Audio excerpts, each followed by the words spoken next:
안녕하십니까. 최근민 선교사입니다.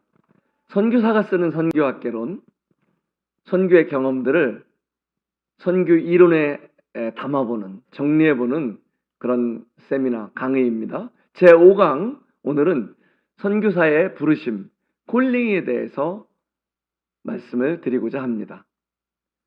선교사의 부르심은 성경에서도 중요한 부분을 우리가 확인할 수 있습니다. 로마서 10장 13절에서 누구든지 주의 이름을 부르는 자는 구원을 얻으리라 라고 기록되어 있습니다. 하나님의 복음이 십자가에서 완성되었고 정말 그 복음을, 그 예수 그리스도를 자신의 구주로 믿고 영접하고 그 이름을 인정하고 부르는 자들은 누구든지 구원을 얻는 그 복음에 대해서 또 말씀해 주셨습니다. 14절에서는 그들이 믿지 아니하는 이들을 어찌 부르리요, 듣지 못한 이를 어찌 믿으리요, 전파하는 자가 없이 어찌 들으리요. 그들이 믿기 위해서는 전파하는 자가 필요함을 말씀해 주고 계십니다. 이것이 바로 저희들의 전도의 혹은 선교의 사명인 것입니다. 또 15절에 이어서 보내심을 받지 아니하였으면 어찌 전파하리요. 기록된 바 아름답도다 좋은 소식을 전하는 자들의 발이여 함과 같으니라. 이런 또 보내심을 하나님으로부터 보내심을 받지 아니하면은 어찌 전파할 수 있겠냐고 말씀하고 계십니다. 이와 같이 하나님으로부터 보내심을 받은 이 사명, 이 부르심은 전도자에게, 선교자에게 큰 확신을 줍니다. 그런데 우리는 이런 또 질문을 해볼 수 있습니다. 이미 모든 성도는, 모든 하나님의 교회는 지상명령을 통해서 이런 선교의 명령을 받은 자들인데 또 무슨 부르심이 필요한가요? 이런 생각을 해볼 수 있습니다. 실제 짐 엘리엇은 우리에게 굳이 소명이 필요 없다, 우리에게 필요한 것은 과감한 결단이다 라고 말하였습니다. 그리고 데이비드 실즈는 모든 그리스도인은 선교로 소명을 이미 받았다 이렇게 말하고 있습니다. 그러면은 우리는 이런 부르심은 무슨 의미가 또 있을까요? 왜 선교를 나가기 전에 또 다른 부르심이 필요하다고 말할 수 있을까요? 저는 이 부분이 굳이 상충되는 개념이라고 생각지는 않습니다. 맞습니다. 하나님의 모든 교회는, 하나님의 성도들은 지상명령을 통해서 모든 족속에게 땅끝까지 가서 복음을 전해야 하는 사명을 우리는 이미 받은 자들이고 모든 교회가 받았습니다. 그런데 하나님의 시간에 또 하나님이 더 구체적으로 필요한 곳에 하나님이 필요한 사람을 개인적으로 저는 부르신다고 생각합니다. 그래서 이 부르심은 어쩌면은 개인적인 부르심, 더 구체적인 소명이라고 할 수 있겠다 생각해 봅니다. 그 소명이, 그 부르심이 확신할수록 우리는 더 확신을 갖고 선교를 할 수 있습니다. 사도 바울도요, 자기의 사도권에 대해서 변호를 했습니다. 갈라디아에서 보면은 그 거짓 교사들로부터 자신의 사도권이 공격당하고 그런 일이 생기자 이렇게 자신이 사도가 된 것에 대해서, 사도권에 대해서 변호를 하는데요, 사람들에게 난 것이 아니요, 사람으로부터 말미암은 것도 아니요, 오직 예수 그리스도와 그분을 죽은 자 가운데서 살리신 하나님 아버지로부터 말미암은 것이라고 자기의 부르심에 대해서, 자기의 사도권에 대해서 변호하고 있습니다. 이 분명한 소명은 이처럼 우리가 좋은 환경, 좋은 상황에서는 어쩌면은 그 역할을 다 못할지도 모르겠습니다. 그 중요성이 안 나타날지도 모르겠습니다. 그런데 어떤 상황이 좋지 않은 상황이 되었을 때, 혹은 어쩌면 선교사 자신조차도 혹시 내가 스스로운 것이 아닐까? 혹시 내가 감정으로 너무 서운한 것은 아닐까? 너무 섣불리 결정한 것은 아닐까? 이런 의심이 들 때, 또 누군가가 이런 질문을 했을 때 어쩌면은 나의 부르심에 대해서, 내가 이곳 선교지에 온 것에 대해서 확신하지 못한다면은 그것은 엄청난 어려움을 초래할 수 있는 것입니다. 실제 우리나라 한국에서 약 28,000명 정도의 선교사가 활동하고 있는데, 약 6.1%의 선교사들이, 한국 내 파송된 6.1%의 선교사들이 이런 소명감 부족으로 인한 문제점으로 한국으로 철수하고 있다는 것을 이 숫자를 통해서 알 수 있습니다. 그런데 이런 부르심을 받는 방법에 대해서도 우리는 한번 생각해 볼 필요가 있습니다. 대부분의 사람들이 저는 서원했습니다, 부르심을 받았습니다, 이렇게 부르심을 받았다고 하는데, 어쩌면은 이 부르심을 받았다는 것은 너무나, 이 개인적인 부르심은 너무나 소중한 확신으로서 소중한 부분이지만은, 한편으로는 정말 주관적이고 감정적일 수도 있다는 것입니다. 구약시대에는 이 신약시대 마띠아를 부를 때까지, 구약시대의 이런 모든 하나님의 부르심들을 살펴보면은요, 꿈을 통해서, 때로는 천사들을 통해서, 때로는 이 제비뽑기를 통해서, 그리고 하나님의 사람들을 통해서 기름을 붓게 하고, 때로는 우림과 둠빔을 통해서 하나님의 뜻을 분별하기도 했습니다. 그런데 신약시대에는 어땠을까요? 신약시대, 즉 교회 시대가 시작되면서 사도행전 13장 2절에서 4절을 보면은, 신약의 오순절 이후에 누가 금식하고 기도하며 사울과 바나바를 복음 사역의 일꾼으로 분별하고 안수하고 선교를 보내는 것을 볼 수 있습니다. 누굽니까? 바로 교회입니다. 교회가 금식하고 기도하며 사울과 바나바를 복음 사역으로 안수해서 보냈습니다.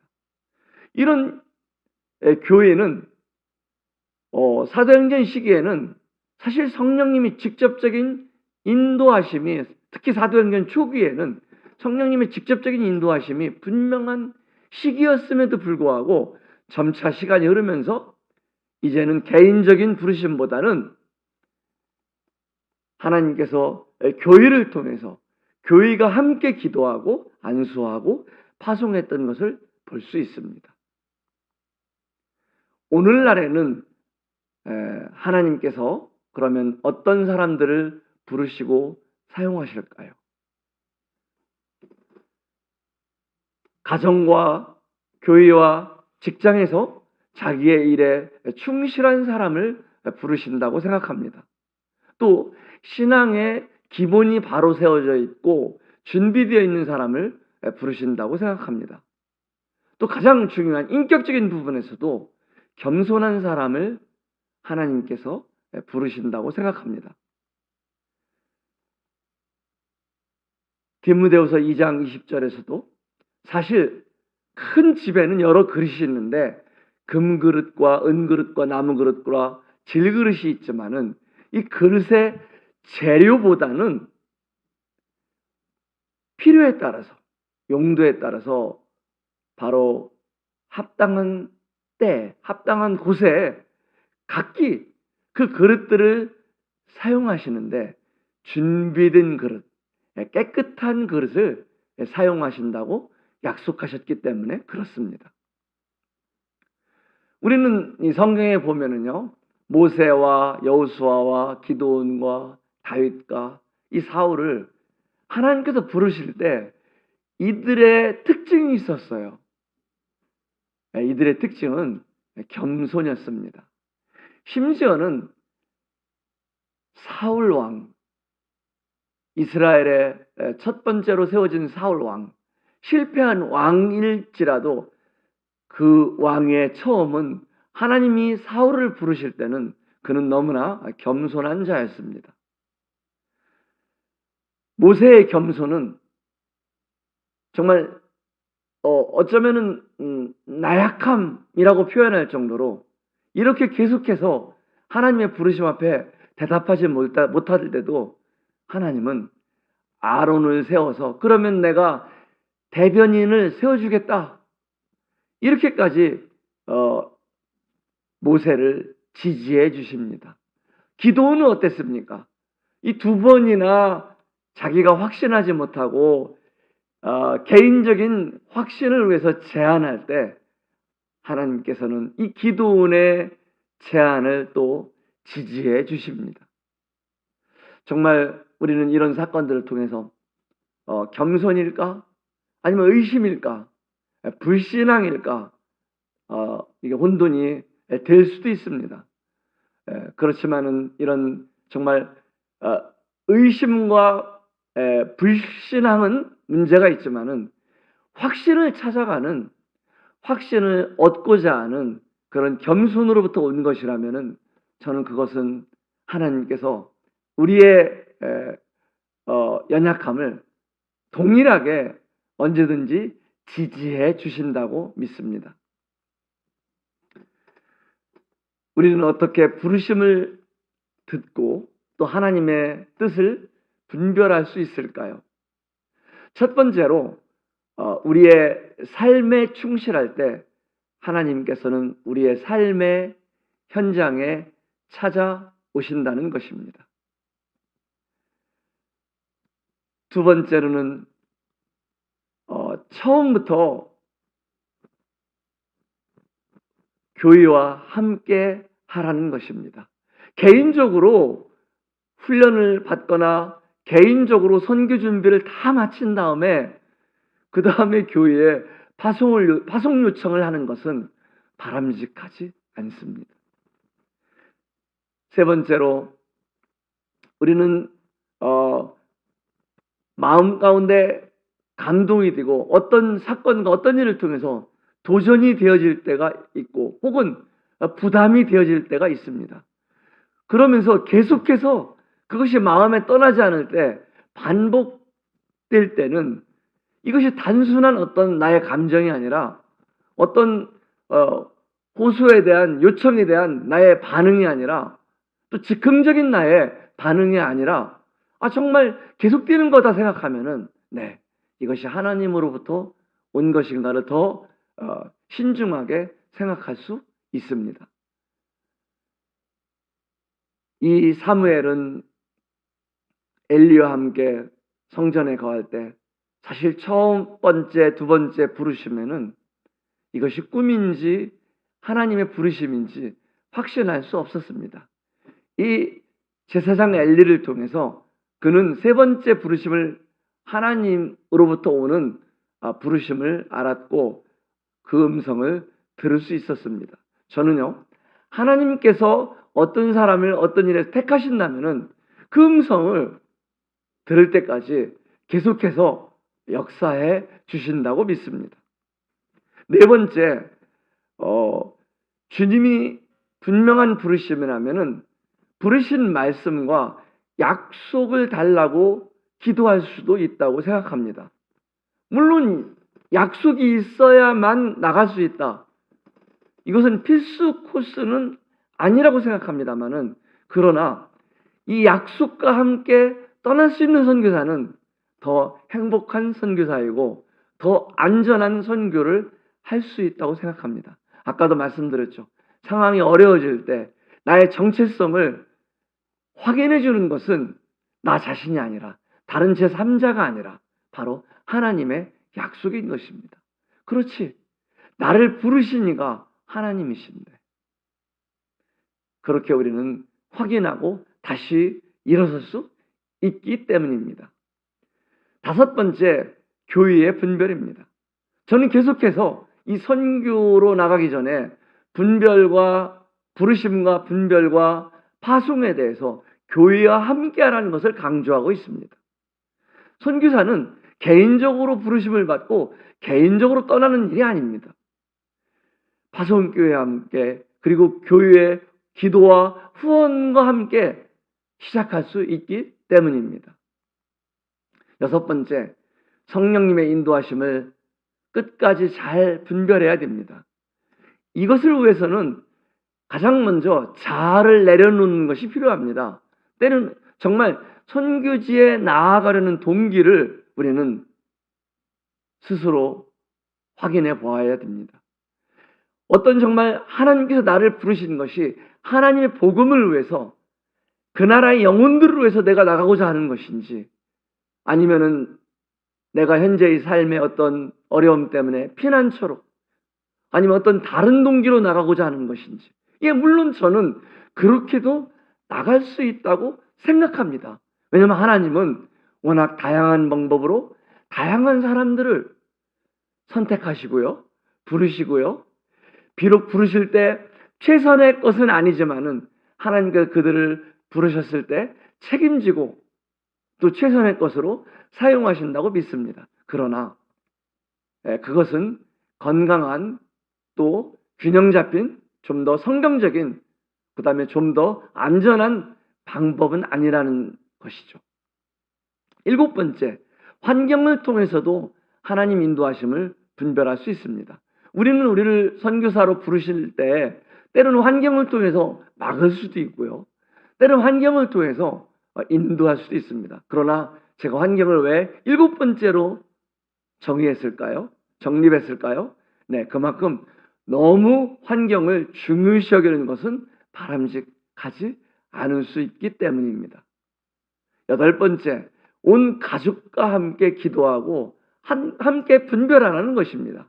심지어는 어린 자녀가 있다 할지라도 그 자녀들과도 함께 상의하고 우리 남편만 부르는 것이 아니라 아내도 부르셨고 그리고 우리 자녀들에게도 같이 함께 상의하며 정말 평안 가운데 이것이 결정될 때까지 때로는 아내가 때로는 가족들이 반대가 계속해서 있다면은 우리는 어쩌면 좀 더 기다리면서 하나님의 뜻을 구하는 자세가 더 안전한 방법일지 모르겠습니다.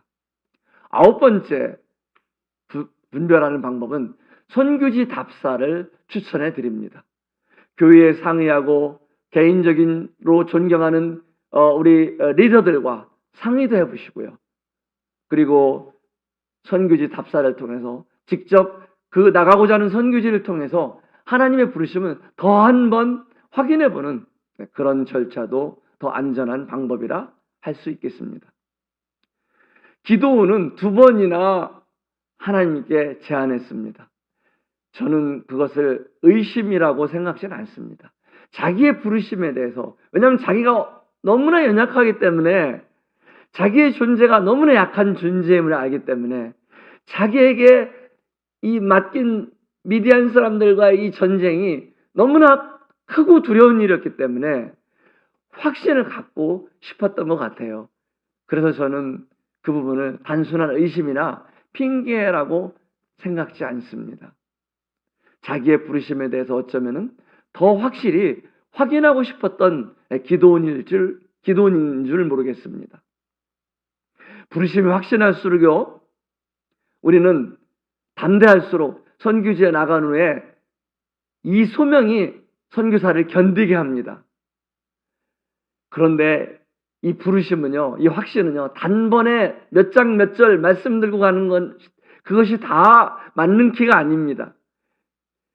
그것이 다 맞는 키가 아니라 그 부르심은 단번에 이루어지는 것이 아니라 시간이 흐르면서 정말 하나님으로부터 온 부르심이면은 점점 견고해지고 점점 분명해진다는 특징이 있습니다. 여러분, 이것이 굉장히 중요한 이 강의 내용의 포인트입니다. 그래서 때로는 시험 받기도 하고 흔들리기도 하지만은 이 부르심을 더 우리를 확인하게 하는 중요한 역할을 합니다. 부르심, 그것은 선교의 첫 단추입니다.